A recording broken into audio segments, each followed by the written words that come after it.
क्या नाम है? परी। कैसे चोट लगी है? परी। बता दो बेटा। अच्छा, क्या नाम है? परी। पिताजी का? उपेंद्र लाल यादव। अच्छा, कैसे चोट लग गई है? मैं रोड के साइड में खड़ी थी, गाड़ी वाला धक्का मार के चला गया। तुम देखे नहीं? नहीं। तो मार कर चला गया ना? क्या करने गए थे वहां पे? टॉफी लेने, मतलब टॉफी फरवाने।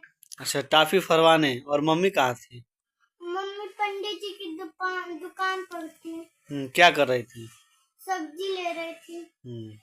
तो एक दूसरे का नंबर लिए, फिर आगे बातचीत होने लगी। मेरे ससुर भी ठीक थे और सास भी ठीक है। इनकी बहनें जो हैं वही दोनों लोग ज्यादा हुआ है। अच्छा, यही दो। उपेंद्र लाल यादव का नाम आप लोगों ने सुना होगा और इस समय सोशल मीडिया पे ट्रेंडिंग कर रहा है उपेंद्र लाल यादव का नाम।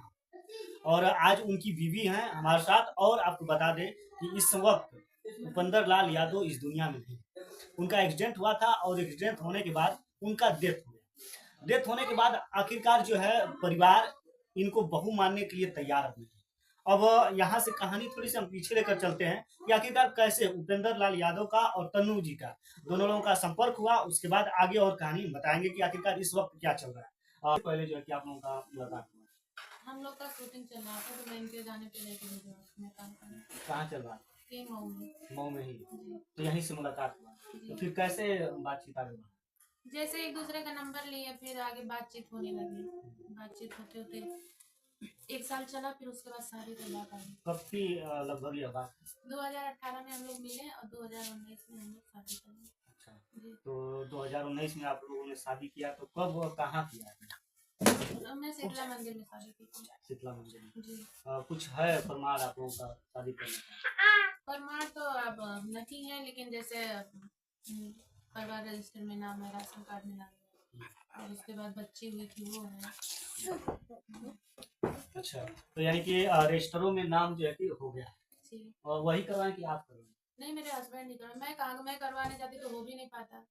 मुखिया का जरूरत था वहाँ, तो वही सारी चीज करवाई। यानी राशन कार्ड में नाम आपका वो डलवाएं, उसके बाद जो है कि और परिवार रजिस्टर जी। दोनों जगह। कब एक्सीडेंट हुआ इनका? इनका एक्सीडेंट हुआ दिसंबर में, 7 दिसंबर को। 7 दिसंबर को 2024 में। जी। तो आप उस वक्त साथ में थी? नहीं। तो कब आपको पता चला और कब गए? मुझे उस जब एक्सीडेंट हुआ, ये प्रकाश में लाके भर्ती किया, उसी समय पता चला। मैं उसी रात में गई। अच्छा, जी। तो मुलाकात उनसे हुई? हाँ। परिवार वाले भी मिले? नहीं, तब उनका भाई थे और उसके बाद में और गाँव के लोग थे। हाँ, तब मैं मिल उनके 1:30 बजे रात में चली आई। हाँ, क्योंकि वहाँ ज़्यादा लोगों को रुकने नहीं दे रहे थे। तो दवा ववा भी कराया गया और आप उसमें सहयोग किया? दवा देखिए, मैं सहयोग करने के लिए पैसा लेके गई जब ये लोग बना रहे थे, तो उस समय ये लोग मेरा पैसा नहीं लिए। बोले कि पेट दे देंगे, लेकिन इसका पैसा नहीं लेंगे।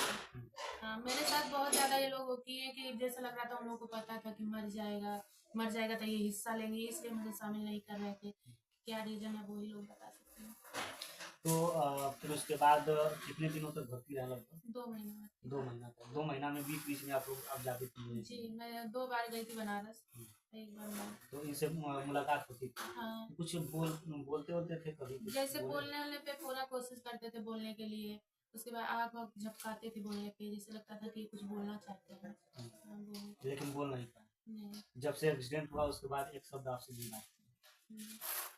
तो अब तो परिवार भी बिखर गया आपका। तो आप घर पे जाती हैं जब वहाँ पे, तो वो लोग एक्सेप्ट करने के लिए तैयार नहीं? आपको एक्सेप्ट करने के लिए तैयार नहीं? उससे पहले एक्सेप्ट करते थे? सारी चीजें होती थी उस समय। मैं पैसा देती थी तो मैं अच्छी वाली बहू थी। पैसा नहीं देती हूँ तो पैसा कैसे देती थी? जैसे हम दोनों काम करते थे तो पैसा कुछ पड़ता था, शादी हुआ कोई चीज हुआ तो पैसा हम लोग देते थे कि जाने दो, मेरा परिवार है, तो ये सोच के हम दोनों लोग पैसा देते। अच्छा, कभी जाकर ससुराल में आप रही है?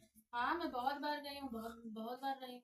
कितना दिनों तक टाइम वहाँ पे दी हुई है? एक बार मैं गई थी तो 10 दिन थी, और ऐसे कभी भी जाती थी 2 दिन थी। तो क्यों नहीं आप घर पे ही जाती थी? यानी मऊ से ज्यादा? मऊ में हम लोग इसलिए रहते थे क्योंकि रोज का हम लोग का काम रहता था, रोज आना जाना, तो घर से उतना दूर आने जाने में दिक्कत है। तो वही बोलते थे कि हम लोग यहीं रहते हैं और यहीं से काम करेंगे, और जब हम लोग का काम 1 साल 1.5 साल कभी ब्रेक होगा तब जाएगा। लेकिन ऐसा कभी समय नहीं आता था कि 2-4 दिन के लिए घर बैठना रहता था। हम लोग का रोज का काम था। अच्छा, तो यानी आपसे मिलने आते थे उन परिवार वाले? सारे लोग आते जाते थे, बर्थडे में आते थे, ऐसे कुछ रहता था, नहीं भी कुछ रहता था तभी भी लोग आते थे। अच्छा, फोटो वीडियो है उसका तो होगा ही। हाँ हाँ तो आते थे, उसके बाद बहू भी मांगते थे? हाँ, बहुत मानती थी मेरी सास जो है, मुझे बहुत मानती थी। इनकी दो बहनें जो हैं वही दोनों लोग पूरा घर बिगाड़ी हैं।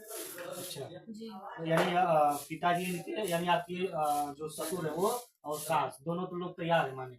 मेरे ससुर भी ठीक थे और सास भी ठीक है। इनकी बहनें जो हैं वही दोनों लोग ज्यादा हुआ है। अच्छा, यही दोनों लोग जो है फूट डाल रहे हैं आप? शुरू से ये लोग करती थी। हम्म। हाँ, पैसे के लेके, लेकिन इनके घर वाले बहुत दबाव बनाते थे इनके लिए। कभी इनको पैसा रखने ही नहीं दिए, खुद के लिए ना अपने बच्ची के लिए कभी पैसा नहीं बचाने दिए। हाँ, यानी पैसे भी आपसे सब ले लिए? मेरे हस्बैंड 1 रुपया नहीं ले रखने देते थे उनको। हाँ, कभी शादी पड़ गया तो तुम्हारे ऊपर पूरी जिम्मेदारी है, नहीं दोगे तो खेत नहीं देंगे, जमीन नहीं देंगे। हाँ। अच्छा, आपके पास एक बच्ची भी है 5 साल की। तो हमने सुना है अभी कई इंटरव्यू में आपने बोला है कि सास आई थी और कई दिनों तक आपके रूम पे रही। जैसे जब बच्ची पैदा हुई थी तब आके रही थी, नहीं तो ऐसे आती थी कभी कभी। यानी उस वक्त रही थी? हाँ, कितने दिनों तक रही? 8 दिन। 8 दिन तक रही, फिर भी तैयार नहीं है मानने का? अब नहीं मान रही, उन लोग को ये लग रहा है कि हिस्सा लेगी, इसीलिए नहीं मान रही। यानी मेन कारण हिस्सा था? मेन यही कारण है। अब तो लड़का चला गया उनका, और वो सोच रहे हैं कि बहू जो है वो अब हमारा हिस्सा ले लेगी। जब अपने बच्चे के लिए वो खेत नहीं बेची, अगर आज खेत बेच दी होती तो उनका लड़का जिंदा रहता, तो वो मुझे कैसे दे सकती हैं, आप बताइए। जब वो अपने औलाद के लिए नहीं दी तो मैं तो गैर हूँ। अच्छा, तो जो ये बच्ची उसको खिलाती हुई, मतलब खिलाती वलाती? बहुत प्यार करती थी, सारी उसका सेवा भी की है, ऐसा मैं नहीं कह रहा, सेवा भी की है, मालिश करना खिलाना। अच्छा, पर्सनल कभी बात हुई कि सासू माँ जी जो है कि हम आपकी बहू है, पहले मानती थी अब तो नहीं है, तो आप इस तरह के तरीके से? देखिए, मैं जब ये एडमिट थे मैं बहुत कोशिश की थी बात करने के लिए, लेकिन मेरे से कोई नहीं बात किया। फिर उसके बाद मैं कभी, ना तो मैं फोन की ना तो वो लोग फोन किए। अच्छा, अब मैं जाने के बाद देखिए, जब मैं तेरही में भी गई तो मैं ये भी सोच के गई थी कि चलो अगर ये लोग अच्छे से पेश आएंगे तो ठीक है, मैं इज्जत सम्मान से चली आऊंगी अपना जो। लेकिन वहाँ भी मुझे नहीं लोगों को। तेरही के दिन ये लोग क्या? तेरह दिन मैं गई तो इनकी माँ आई, सबसे पहले माँ और दोनों बहनें आई। इनकी माँ उनका तस्वीर फेंक के, नोच वोच के, फूल माला यानी अपने लड़के का तस्वीर फेंकते? हाँ, अब वीडियो में देखिएगा, जो पैसा वैसा फूल वूल है, सारी चीजें इधर उधर छिटाया होगा। तो वीडियो कोई अच्छे से नहीं बनाया है, जो भी बनाया होगा। ये पूरा पहले फोटो फेंकी, फिर माला फूल लगा था, सब नोच नोच के फेंकने लगी। और इनकी बहन खूब गंदा गंदा गाली देने लगी मुझे और मारने के लिए दौड़ने लगी। तो फिर क्या हुआ कि मैं, वहाँ की कुछ औरतें थी, उनके बीच में मैं खड़ी हो गई और फिर मैं परेशान होने लगी। अब कैसे आप माँ जो है और बाप दोनों लोग कैसे हैं आप लोग? और अपने कहा जाता है कि जो लड़के का लड़की का लड़का होता है उसको लोग कम थोड़ा सा मानते हैं, लेकिन जो लड़के का लड़की हो या लड़का हो उसको बहुत ज्यादा लोग मानते हैं, ससुराल के लोग, यानी कि लड़की के ससुराल के लोग। तो आप अपने जो पोती है उसको आप लोग इस तरीके से कर रहे हैं। मान लीजिए बहू को तो करेंगे जो कर रहे हैं आप लोग वो तो कर ही रहे हैं, लेकिन पोती को भी इस तरीके से ठुकरा रहे हैं। पोती को भी हाथ में नहीं ले उस वक्त अरे देखते बेटी रहिए। को मेरे धक्का मुक्की कर रहे थे सब, क्या वो पोती को कोई मुंह नहीं देख रहे थे। उतनी छोटी थी, उसको भी धक्का तो दे रहे 5 थे। साल की है अभी लड़की। अभी 5 साल की भी नहीं है, 5 साल की हो गई। तो अब तो मान लीजिए परिवार वाले एक्सेप्ट कर नहीं रहे, तो अब अगला कार्य मतलब कि कदम क्या होगा? अब मुझे कोर्ट का सहारा लेना पड़ेगा, क्योंकि बहुत हो गया इन लोगों से हाथ जोड़ना, रिक्वेस्ट करना, सारी चीजें हो गई। अब मेरे से नहीं हो पाएगा, मैं जो भी करूंगी सब कोर्ट के माध्यम से करूंगी। यानी कोर्ट आप जाएंगे और इन लोगों को जो है कि वहीं से अपना हक लेंगे। हाँ। तो अब ये तो कोर्ट की बात होगी, लेकिन ये बताइए कि अभी लंबा चलेगा प्रोसेस और इसमें मुकदमा लड़ना पड़ेगा, उसके बाद खर्च वर्च कैसा आपका चलेगा? सब भगवान है भैया, मेहनत करूंगी पैसा आएगा, ऐसा नहीं है। यानी फिर से काम चालू आप करेंगे? हाँ, फिर से काम चालू नहीं करूंगी तो कहाँ से खाऊंगी, कोई मुझे खाने को देगा। आपके पति छुड़वा दिए थे काम? हाँ, मेरे पति छुड़वा रहे थे। लेकिन फिर से चालू करना पड़ेगा? जी। और अब तो मान लीजिए चालू करेंगे ही दोबारा, तो इसको लंबा प्रोसेस इसमें चलना पड़ेगा पूरा तो। हाँ, वो जो भी है, अब जो भी जितना दिन चलेगा देखा जाएगा, करूंगी, क्योंकि हक तो मुझे लेना है। मेरी बच्ची कहाँ जाएगी, आप बताइए। तो ऐसा नहीं है कि आप लड़कर और हिस्सा लेना चाहते हैं, ये लालच है? देखिए, मैं शुरू से चिल्ला चिल्ला के बोली, मुझे कोई लालच नहीं, कोई हिस्सा नहीं। मैं ले आया उसमें मैं साइन कर देती हूँ कि मुझे 1 रुपया नहीं चाहिए, सारी चीज़ें। लेकिन अब मैं हार मान गई हूँ। मेरी एक छोटी सी बच्ची है, वो कोर्ट निर्णय लेगा कि मेरी बच्ची को क्या चाहिए। अगर कोर्ट बोलेगा कि इन लोगों को कुछ नहीं चाहिए, तो मैं वहीं से इन लोगों से हाथ जोड़ के चली आऊँगी। अगर वो कुछ देंगे तो मेरी बच्ची को देंगे। हाँ, मुझे कोई लालच नहीं है। और जो लोग यह सवाल उठा रहे हैं साथियों, उनको मैं कहना चाहता हूँ कि उन्हीं के परिवार की उन्हीं के खून से यह बच्ची है, और बच्ची को उनका हिस्सा तो जरूर मिलना चाहिए, क्योंकि बाप जो होता है वो उनका हिस्सा, जो माँ बाप होते हैं वो जरूर देना चाहिए उनको। और यह भी कानून में है कि अगर लड़के जो है अलग हो जाते हैं, अगर माँ बाप को छोड़ देते हैं, तो माँ बाप का भी उसमें हिस्सा लगता है। यह कानूनी प्रक्रिया है, और यह तो यह प्रश्न ही नहीं उठना चाहिए कि ये हिस्सा के लिए इस तरीके से कर रही है, और ऐसा कर भी रही हैं तो ये गलत नहीं है, क्योंकि ये कहाँ जाएंगे बेचारी, एक बच्ची लेकर साथ में कहाँ जाएंगे। ये जिस रूम में हम लोग इंटरव्यू कर रहे हैं, ये जो है ये रूम भाड़े का रूम है, कहाँ जाएंगे बताइए, और कैसे इस रूम का खर्च देंगे। पूरा सोचना चाहिए उनके, इनके परिवार के जो यानी सास ससुर है, उनको सोचना चाहिए इस बात को। अच्छा, आपके माता पिताजी से बात हुई? नहीं, मेरे माँ बाप। अच्छा, फिर आपकी माँ नहीं है शायद, नहीं, मेरे मम्मी नहीं है। पिताजी हैं, जी। तो उनसे बात नहीं हुई। भाई होंगे? भाई है, एक भाई है। इन लोगों से बात हुई?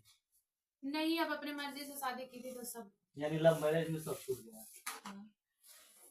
और देखिए साथियों, जो भी लोग लव मैरिज कर रहे हैं, इस तरीके से काम नहीं करें। लव मैरिज का परिणाम कितना बुरा होता है, आज सोचिए। इस कहानी को देखकर, उपेंद्र लाल यादव जी की कहानी से सुनिए। आखिरकार अगर जो लोग लव मैरिज कर रहे हैं, वो एक बार सोचें, बताइए कि उपेंद्र लाल अब इस दुनिया में नहीं रहे, और उसके बाद परिवार एक्सेप्ट करने के लिए नहीं मंजूर है कि ये हमारी बहू है और वो पोती है, और ये रोड पे आज आ गई है। अच्छा, क्या कहेंगे माँ बाप से? हाथ जोड़ के एक बार बोलिए, सास ससुर हैं कि हमें एक्सेप्ट करें। अरे, मैं बहुत बोल चुकी भैया, अब मुझे उन लोगों से क्या रिक्वेस्ट है, वो लोग नहीं मानेंगे। अब मुझे मनाने की भी कोई जरूरत नहीं है, जो भी करेगा खुद करेगा। अच्छा, इस लड़की का मतलब पढ़ाई लिखाई कैसे? मैं करूँगी, मैं करती थी, मैं करूँगी। जी।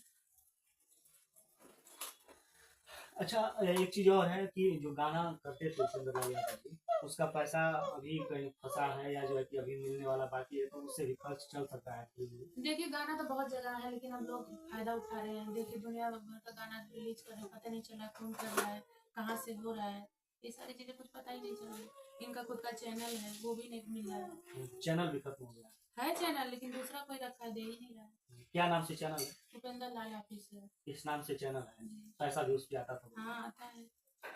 अच्छा, जो भी लोग इस वीडियो को देख रहे हैं, इनके मजबूरी को समझे और दें। अच्छा, कोई सहयोग कर रहा है कि नहीं? मेरा तो कोई नहीं कर रहा है, मेरा चाहिए भी नहीं। इनके घर वाले तो करिए, इनको घर वालों की ज्यादा जरूरत है। जैसे आपका अगर कोई प्रश्न करना चाहता है, तो कोई खाता नंबर है, चाहे कुछ वैसा है? मुझे चाहिए नहीं, मेरा रहने दीजिए। इन्हीं लोग का घर का लगा दीजिए, इन्हीं लोग का दिलवा। संतोष करिए कि मैं मेहनत करूंगी और अपना खर्च बर्च जो भी है वो चलाऊंगी अपने से, और अपने बच्ची को पढ़ाऊंगी। सिर्फ कुछ नहीं चाहिए, सिर्फ और बाप का नाम चाहिए। बाप का नाम दे दे और हमें कुछ नहीं चाहिए, जमीन जायदाद कुछ नहीं चाहिए। आप कहीं लिखवा लीजिए स्टाम्प पेपर पे, इस तरीके से इनका कहना है। सिर्फ और सिर्फ चाहिए तो बाप का नाम चाहिए बच्चे को।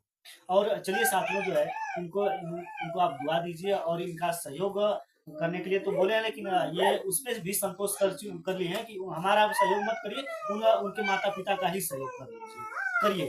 तो इनके लिए क्या कहेंगे, और उपेंद्र लाल यादव जी को आप क्या कहेंगे, और इनके माता पिता जी को क्या कहेंगे, जरूर कमेंट करके बताइएगा। मैं हूं दाऊद और आप देख रहे थे सभी तक। बहुत बहुत धन्यवाद दोस्तों।